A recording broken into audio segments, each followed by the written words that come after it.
Hello, this is Allie with the Perception Trainers, author of The Perception Diet, and today I want to share with you my journey towards a life of self-care because first thing is I really want you guys to realize that I do walk my talk. I am not someone who is sitting here telling you to do all of these things that I'm not doing. I really do actually practice all of the things that I tell you guys to practice and all of the pieces of advice that I give are either because of personal experience, like I actually use those tools and they really did help me, or I'm using them with clients and they really are helping them.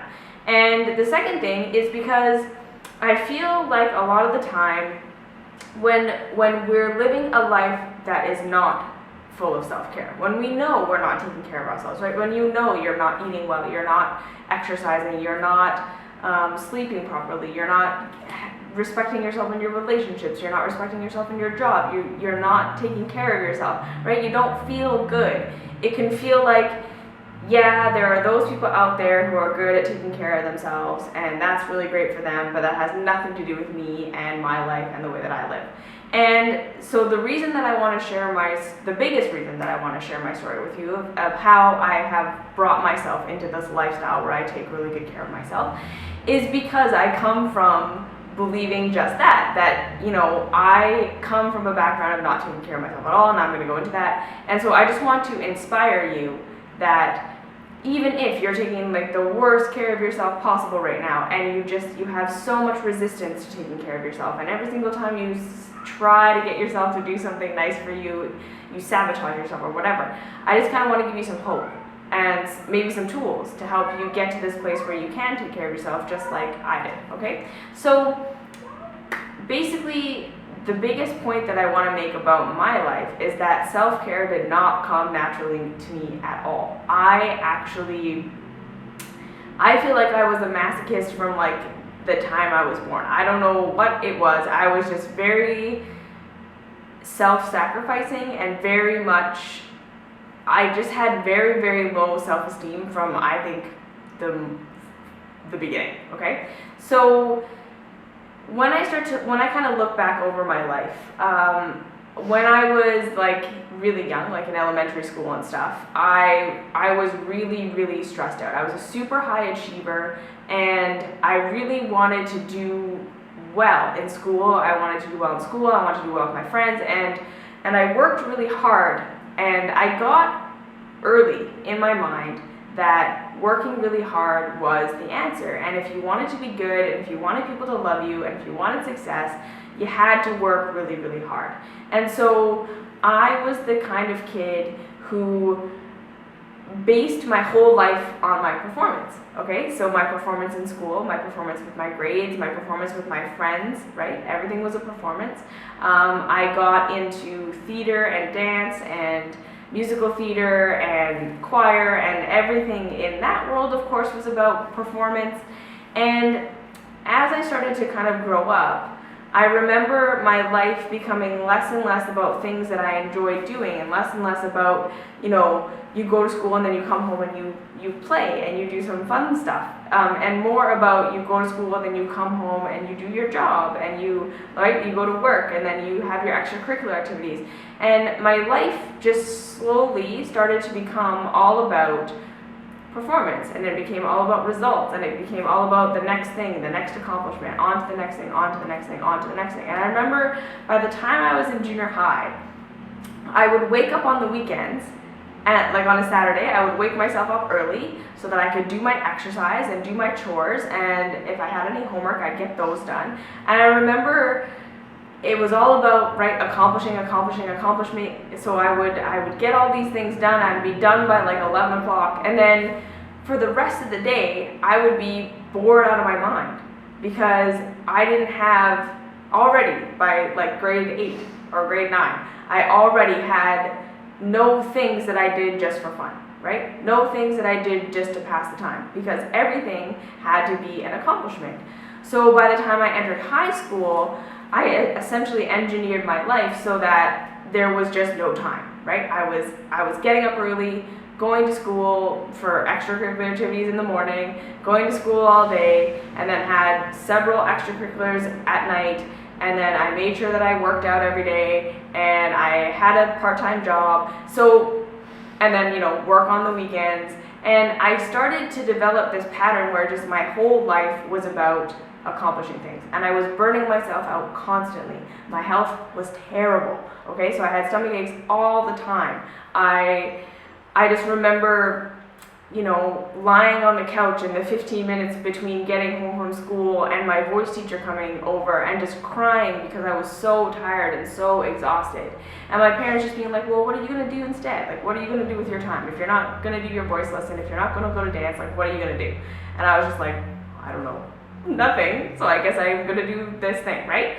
And I remember by the time I was getting ready to graduate grade 12, I was just completely burnt out. Like, I remember just being like kind of like a zombie.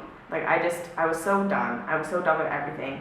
And again, like I say, it was just this rat race to get everything done. And it was just like, I was constantly striving, never arriving, right? And then I graduated, and basically for the next couple of years, I plummeted into my eating disorder. And I think that, looking back, my eating disorder served quite a few purposes for me. So number one was, of course, it was helping me to express, my pain in a lot of ways, right? That I didn't feel good about myself. I didn't feel worthy. I didn't feel like I was a worthwhile human being. And I think a lot of that had to do with the fact that I treated myself like I wasn't a worthwhile human being, right? I treated myself like the only thing that I was good for was the thing I was producing in that moment. And like I say, my whole life was about the next task, the next task, the next task, the next task. So when I graduated and I kind of, my life slowed down a little bit, that's when I had all this time to be anorexic, right? So instead of saying, okay, now all I really have to do is go to a job, because I wasn't going to university at the time, I was doing part-time studies with nutrition, and then just working part-time. I had more time on my hands, and I filled that time with my eating disorder, essentially. And so, like I say, instead of now school and all of these other things driving me to the next thing, to the next thing, to the next thing, it was like, okay, lose the next 5 pounds. And my whole life was about, okay, when am I going to eat? And what time am I going to do that? And then what time am I going to exercise? And again, my whole life was just structure. And there was nothing in there that was fun, right? So then as I started to recover from my eating disorder, fast forward a couple of years, again, I just kind of slipped myself back into a life where I moved away from home. I had 1 or 2 jobs going all the time, plus school, plus I was in training for this or that, plus I did all the housework, I did all the grocery shopping, all the cooking, all the cleaning, and again, right, I just kind of entered myself back into this life of just like go, go, go, go, go, go, go, go, go, and everything was just the next accomplishment, the next accomplishment, the next accomplishment. And again, my health was terrible, my mental health was terrible, my mental state was awful, and I was burning myself out over and over and over again. I had all these things that I thought that I should be doing, that I thought I wanted to do, and I just didn't have the energy. And so as I started to kind of realize that my whole life was just this rat race, and I was like constantly striving, never arriving, and I had been doing this for literally as long as I could remember, that I had accomplished all of these awesome things in my life, right? Like I had been in the plays, I had done the dance recitals, I had done really well in school, I had graduated, like I'd gotten my nutrition diploma, I had gotten my yoga teacher training, I'd done these things, I had done these accomplishments, and I realized, A, I never spent time enjoying any of them. B, I never spent any time celebrating myself, the fact that I had done those things. And I never really, I never took any time to take care of myself inside any of that stuff, right? Like I say, my whole life was just, what am I producing? What am I producing? What am I producing? What am I accomplishing? And if I'm not accomplishing something, I will go crazy, right? So during this time, I remember having weekends where having weeks where I'm like just working for the weekend, working for that day off that I don't have work or school or any chores. And I would wake up on those days and it would be horrifying. Like really, I would be so uncomfortable and so just like not knowing what to do with myself and not wanting to sit with myself, not wanting to be with my thoughts, not wanting to be with my feelings, that I would create something for myself to do, or I'd create a job, or I'd just like wait till the next day where I could go back to work and then do it all over again. And I remember having one turning point where my sister kind of took me out for coffee, and she was just like, look, sister, like, you are running yourself ragged. I live with you, I see what you do, and you don't take care of yourself. Like, you are starting to preach self-love. You are starting to preach take care of yourself, and you don't do it. You're not walking your talk. You're not practicing what you preach. And I was kind of like, whoa, like, you're right. You're really right. And I realized, like, I didn't know how to love myself. I didn't know what that looked like. I didn't know what that felt like. I didn't know.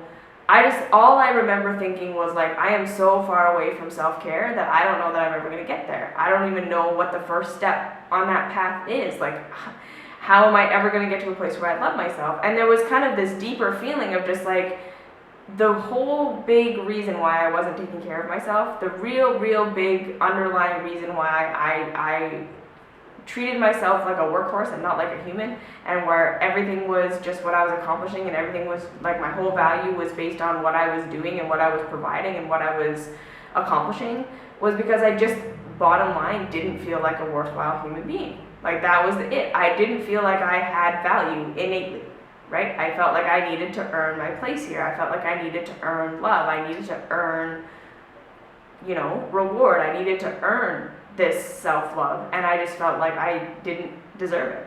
And I feel like a lot of the people that I talk to, and a lot of people that probably watch this channel, you hear what I'm saying about self-love. You hear what I'm saying about taking care of yourself, and how it should be a natural thing, and how it should feel good, and how it should be rewarding. And you probably have this resistance to it. Like, every single time you try and get yourself to journal, you can't. Every single time you try and get yourself to eat healthy, you sabotage it. Every single time you try to get yourself to, do healthy habits like exercise, you like way overdo it or way underdo it, or you turn it into another area where it just tortures you.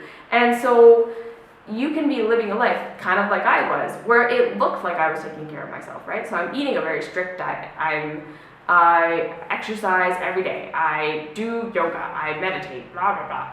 But because the underlying belief that I held about myself was that I'm not good enough, and I'm doing these things to try and earn being good enough or try to get good enough, they were just new areas in my life where I was torturing myself, right? So even my self-care stuff was another way for me to berate myself and measure myself and say, I'm not there yet, I'm not good enough yet, I'm not healthy enough, my diet isn't clean enough, my workout program isn't good enough, I'm not skinny enough, I'm not fit enough, I'm not enlightened enough, I'm not peaceful enough, I'm not all these things that I should be doing, and I'm just continually letting myself down. And so the turning point for me, and this is the thing that I want to offer to you, right? So if you're this kind of person where you want to take better care of yourself, you don't take good care of yourself, you know that like you get sick all the time, you don't allow yourself to rest, you don't have anything you do for fun, or you drive yourself really hard in your life, and then the things that you do when you're not driving yourself are self-destructive, like checkout behaviors like drinking or smoking or partying or drugs or numbing out with food, all of these things. When we have kind of these self-destructive behaviors on one side or the other, so like I was the kind like way too strict, like I'm doing these self-loving behaviors in a very not self-loving way, or you're doing kind of like the other thing where you're almost like rebelling from self-care and doing these things that are quite self-destructive and you know that hurt you, but you can't seem to stop yourself. It's probably because you have the underlying belief that I'm not good enough. I am not worthy of taking care of me, right? I am not worthy of that kind of love. I am not worthy of that kind of treatment. Unless and until I am the person that I want to be, I'm not worthy of that kind of stuff. And that's exactly what I was doing, right? I was trying to beat my way into the person that I wanted to be, and then I would say, then I'm worthy of taking care of me, right?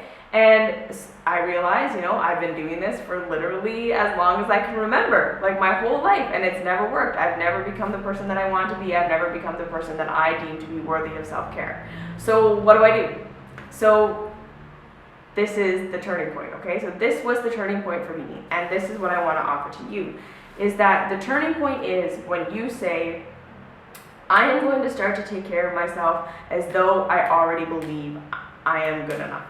as though I'm already the person that I think that I should be, as though I'm already this ideal version of myself, and I'm just gonna start to act like I deserve self-care. So for me, right, it was like, okay, if I truly deserved that I believed if I truly believed that I deserved self-care, if I truly believed that I was worthy of this self-love stuff, what would I do? How would my life look then, right? So if I'm not working towards it, I'm not striving towards it, I'm not coming at it from a place of trying to fix myself, I'm coming at it from a place of I'm already worthy, how am I going to live? That's when it all shifted for me, right? That's when it was like, okay, well, if I already felt worthy, I definitely wouldn't be killing myself for 2 hours working out, right? If I already felt good about myself, I'd practice yoga and walk. So what I did was I stopped killing myself for 2 hours working out, and I just did yoga and walking. You see? I said, what if I already thought I was good enough, if I already thought I was accomplished, if I already thought that I'm worthy, how would I be spending my time? And I kind of challenged myself. I was like, okay, I'm going to do something every single day for 15 minutes that's just for fun. That's not going to make me smarter, that's not going to make me better, that's not going to help me accomplish something, that's not going to help me get thinner, so it couldn't be exercise. I wouldn't let myself watch like spiritual videos. It had to be something just for enjoyment. So I let myself play Sudoku, or I let myself watch an episode of Glee, just because I loved that they were singing and it was completely mindless. And at first, yeah, it was super challenging to get myself to do those things, because it was like, I was thinking like, I should be doing these other things, like I'm not worthy of this isn't, it's all very, very uncomfortable, and all these very loud thoughts about how I shouldn't be doing it always came up, right? And even with the exercise and with the diet, like when I start to relax those things and act like I'm already worthy, it's like, well, no, now you're just gonna get fat, now you're just gonna blah, blah, blah. And it was like, what I did was I just said, okay, I know those voices are gonna be there.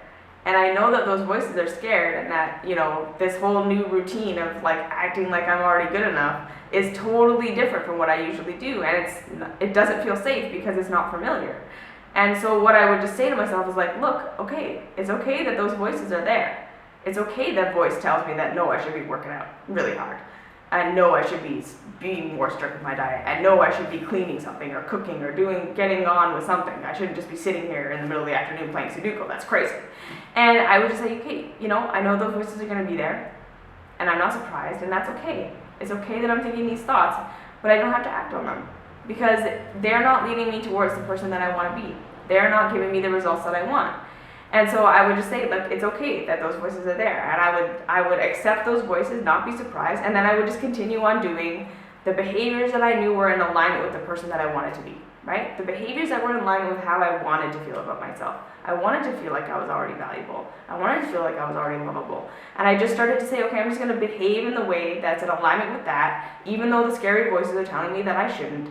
And the more that I did that, the closer and closer I got to this person that truly believed that I was worthy of self-love. And then all of a sudden, all of these self-care routines became nourishing and became something that I truly felt that I deserved. But I had to act it out first, right? So that's my thing for you, is what if you took your self-care and approached it from the stance that you're already good enough?